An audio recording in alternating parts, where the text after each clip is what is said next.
ఏదేమైనప్పటికీ ఈ దేశానికి ప్రధానమంత్రిగా నరేంద్ర మోడీ గారు ఉన్నారు కాబట్టి ఆయన ఈ దేశానికి ఒక 6 ప్రశ్నలకు సమాధానం చెప్పాల్సినటువంటి పరిస్థితి వచ్చింది. ఏంటి ఆ 6 ప్రశ్నలు? నరేంద్ర మోడీ గారు ఎందుకు చెప్పాలి ఈ ప్రశ్నలకు సమాధానం? కాంగ్రెస్ పార్టీ నిన్న ప్రధానమంత్రికి లేఖ రాసింది. ఎల్ఓపి లోక్సభలో ప్రతిపక్ష నేత అయినటువంటి రాహుల్ గాంధీ గారు లేఖ రాసిండు. ఆ తర్వాత మల్లికార్జున ఖర్గే గారు లేఖ రాసిండు. రాహుల్ గాంధీ గారు రాసినటువంటి లేఖలో ఏం పెట్టిండంటే ఈ దేశంలో ఉన్నటువంటి అన్ని విపక్ష పార్టీల తరఫున నేను అడుగుతున్నా అని చెప్పి అందులో మెన్షన్ చేసిండు. అసలు ఏంది నరేంద్ర మోడీ గారి చుట్టూ ఒక కొత్త వివాదం ఏర్పడ్డట్టు కనిపిస్తూ ఉంది.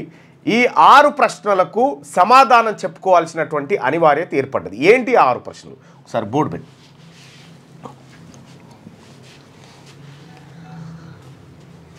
ఒకటి,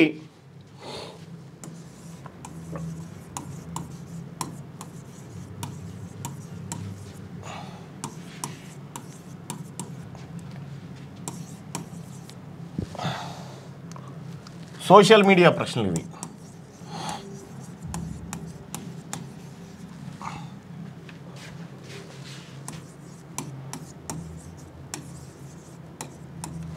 ప్రశ్నలు నరేంద్ర మోడీ గారికి సోషల్ మీడియా ప్రశ్నలు ఏంటి? ఒక ప్రశ్న ఏంటంటే పహల్గాం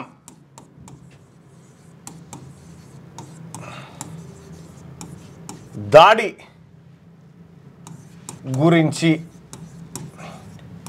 మన ఇంటెలిజెన్స్ వ్యవస్థ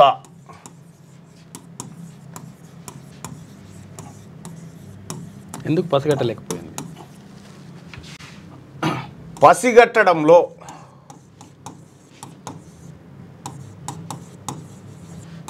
ఎందుకు విఫలమైంది?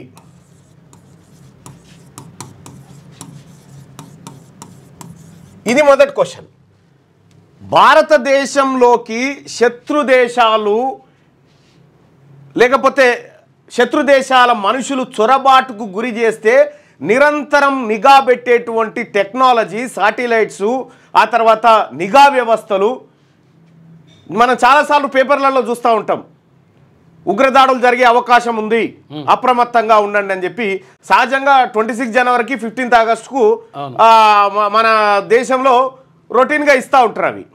అయితే ఇక్కడ పహల్గాం దాడి గురించి ఇంటెలిజెన్స్ వ్యవస్థ పసిగట్టడంలో ఎందుకు విఫలమైంది అనేది మొదటి ప్రశ్న. ఈ దేశ ప్రజలకు ప్రధానమంత్రి నరేంద్ర మోడీ గారు చెప్పాల్సినటువంటి సమాధానం. రెండో అంశాన్ని కనుక మనం చూస్తే ఈ భద్రతా వైఫల్యం. ఇక్కడ 4 ఉగ్రవాదులు వచ్చారు, 4-5 వచ్చారు. మనోళ్ళని 28 మందిని చంపిపోయారు. వీళ్ళు ఎక్కడ ఉన్నారు ఇప్పుడు? ఆ 4 ఉగ్రవాదులు ఎక్కడ? ఇది అనుబంధ ప్రశ్న.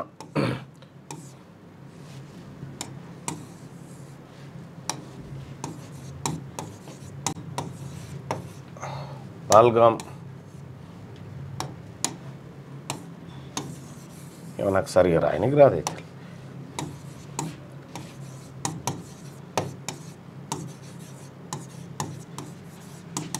ఉగ్రవాదులు ఎలా తప్పించుకున్నారు?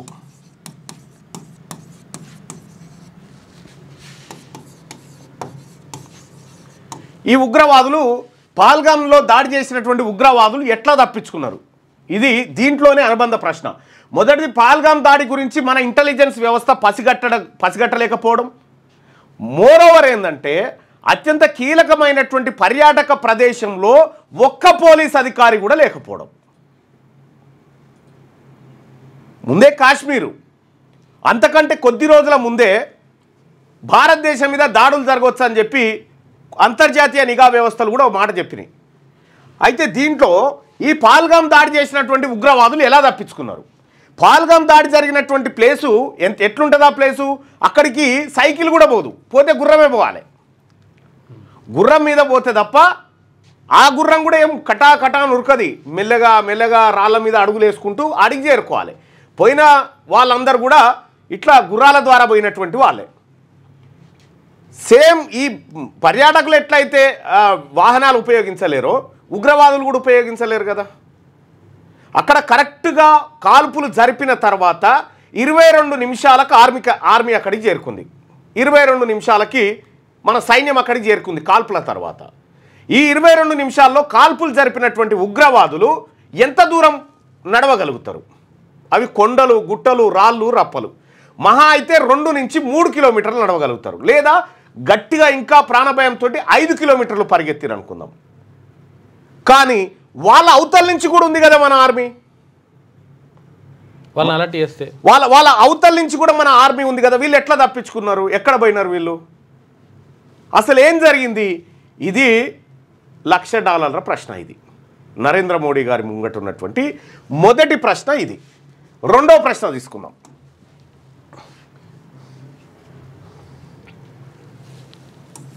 రెండో ప్రశ్న,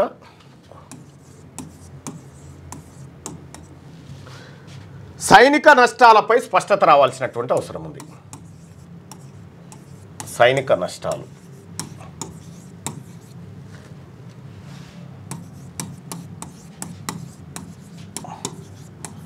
సైనిక నష్టాలపై స్పష్టత రావాల్సినటువంటి అవసరం ఉంది. మనము పాల్గాం దాడి తర్వాత మనం ఆపరేషన్ సింధూర్ మొదలుపెట్టినాం. సింధూర్ తర్వాత కొన్ని మిసైల్స్ వాడినాం. అవతలి పాకిస్తాన్ వాడిందని చెప్తా ఉన్నాం.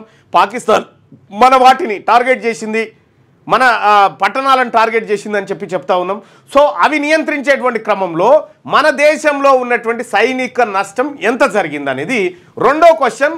సోషల్ మీడియా నరేంద్ర మోడీ గారి ముందు వస్తున్నటువంటి క్వశ్చన్. దాంట్లో భాగంగా ఎంతమంది సైనికులు చనిపోయారు?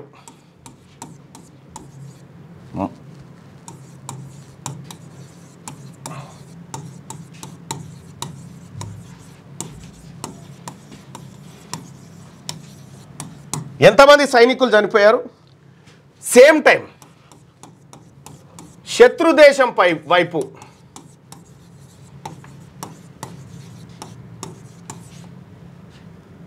ఎంతమంది చనిపోయారు? ఇది ఎంతమంది చనిపోయారు, తర్వాత ఎన్ని ఉగ్ర శిబిరాలు పూర్తిగా నాశనం అయ్యాయి. పూర్తిగా అనే మాటను గుర్తుపెట్టుకోరు. ఎన్ని ఉగ్ర శిబిరాలు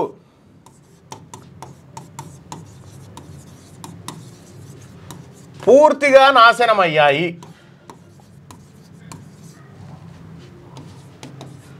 పూర్తిగా నాశనమైనాయో ఇది రెండో ప్రశ్నగా ఈ భారతదేశ ప్రభుత్వం ఈ దేశంలో ఉన్నటువంటి ప్రజలకు చెప్పాల్సినటువంటి రెండో ప్రశ్న. ఇక మూడో ప్రశ్న,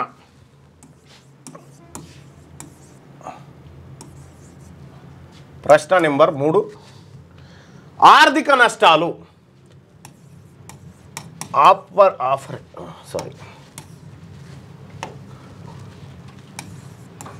ఆపరేషన్ సింధూర్ తర్వాత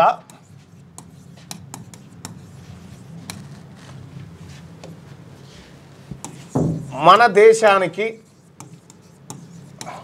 తర్వాత నుంచి కాల్పుల విరమణ వరకు, తర్వాత నుంచి కాల్పుల విరమణ వరకు,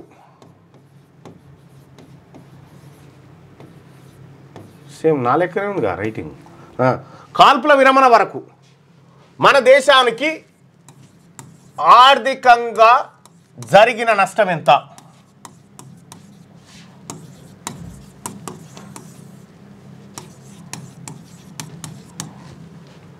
ఆర్థికంగా జరిగినటువంటి నష్టం ఎంత? ఈ ఖర్చులు దేశ ఆర్థిక వ్యవస్థపై ఎలాంటి ప్రభావాన్ని చూపుతాయి?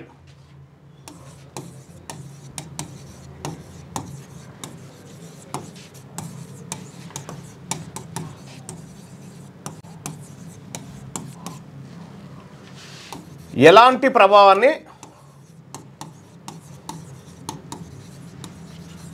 చూపుతాయి? ఇది మూడో ప్రశ్న. భారతదేశానికి భారత ప్రభుత్వం చెప్పాల్సినటువంటి మూడో సమాధానానికి ప్రశ్న ఇది.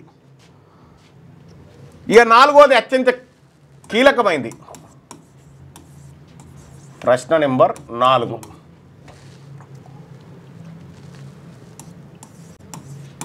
యుద్ధం ఎందుకు ఆగింది?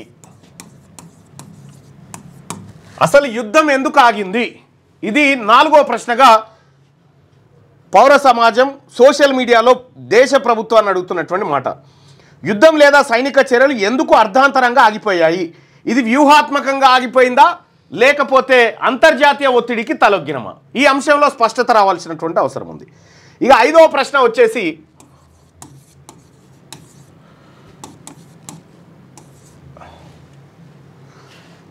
రాజకీయ మరియు అంతర్జాతీయ పరిణామాలు ఏంటి దీని తర్వాత?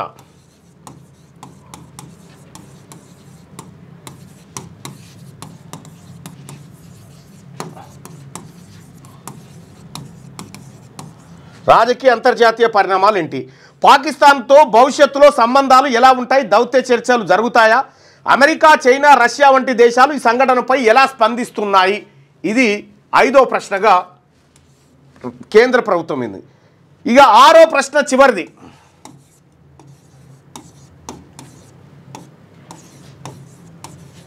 ఈ దేశ ప్రజల భద్రత పైన ప్రభుత్వం ఇచ్చే స్పష్టత ఏంటి?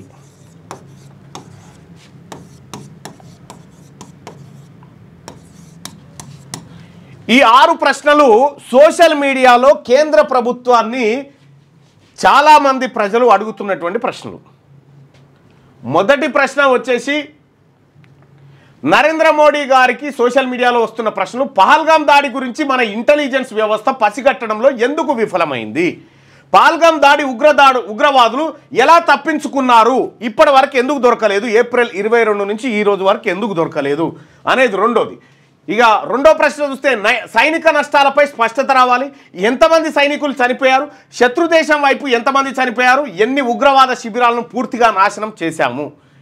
ఇప్పుడు ఏంటంటే అటు పాకిస్తాన్ మీడియానేమో మన అనేక యుద్ధ విమానాలు కూల్చేసినామని చెప్తా ఉన్నారు, మొత్తం వాళ్ళని ఏరేసినామని చెప్తా ఉన్నారు.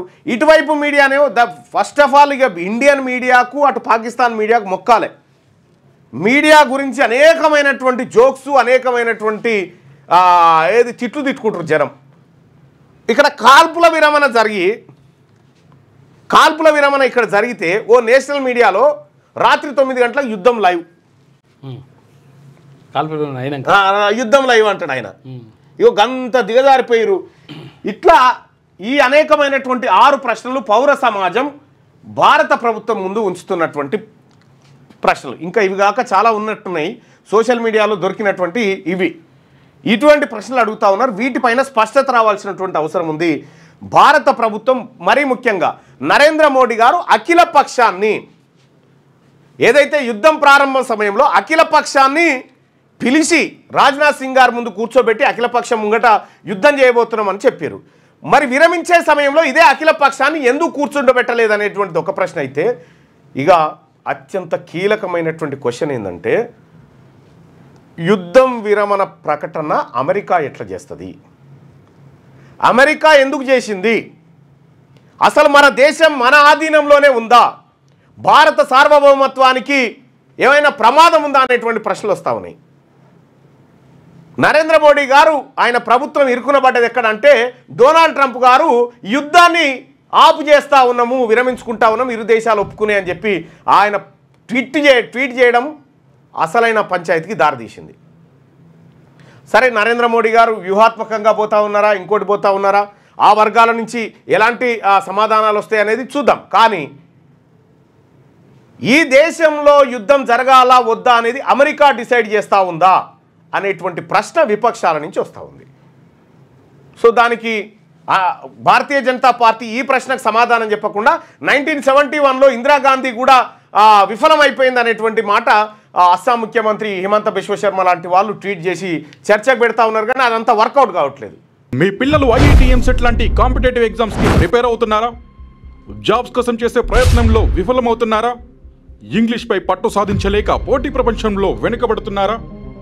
స్టేట్ సిలబస్ అయినా సెంట్రల్ సిలబస్ అయినా అన్ని సబ్జెక్టులు ఇప్పుడు ఒక్క క్లిక్ లో.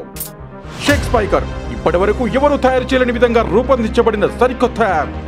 ఇప్పుడే షేక్ స్పైకర్ యాప్ ని ప్లే స్టోర్ నుండి డౌన్లోడ్ చేసుకోండి. కేవలం 1000 రూపాయలకే 7 ఏళ్ల పాటు సబ్స్క్రిప్షన్ పొందండి.